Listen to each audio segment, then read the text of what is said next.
So if you look ahead 25 years from now, how do you see the world?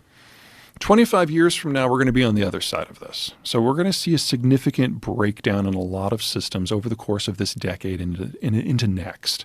But after that, my bet is we're going to see a number of technological advantages be developed in the United States and within its group that allow us to do more with less and which transform the economy into a more sustainable footing.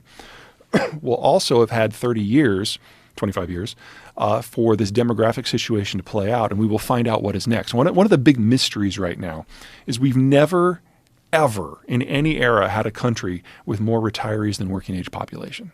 We don't know really what that leads to. We know they're not growing food. We know they're not producing goods. But 25 years from now, that big retiree class is mostly gone. And then we get to see, after 25 years of experimentation, what sort of economic model might replace that. Now, hopefully for the United States and Mexico and Canada, we're going to learn something from all these experimentations, because the Germans are probably going to be at the leading edge of this. And they're not going to go quietly into that good night. They're going to try to survive. Some countries are going to pull it off.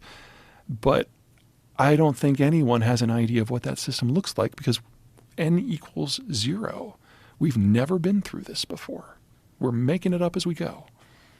And I've heard you talk about the generations that are upcoming in this country, and not with a very rosy perspective. You have a lot of concern about just the temperament, the ideology, the way these kids have been raised, that doesn't lead itself well to adapt to this looming future. Well, I'm a Gen Xer, so I'm always going to belittle and look down on the millennials, mostly because they deserve it. My big concern moving forward, though, is not so much the millennials, because the millennials exist in large number. They're providing the consumption ballast of today, the investment ballast of tomorrow. They're, to be perfectly blunt, going to save us all. My concern is with the Zoomers, the younger kids 22 and under. There aren't a lot of them. They're our smallest generation ever. By what factor? There are about 30% fewer of them than there were millennials at the same age. And what do you attribute that to? Well, their parents were Gen X. We were a small generation too.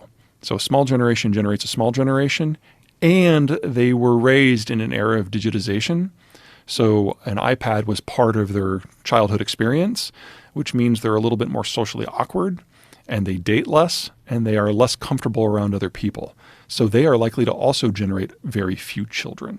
Now, this is something that the Germans and the Chinese and the Italians have been dealing with for 70 years, smaller and smaller generations. But this is new for us.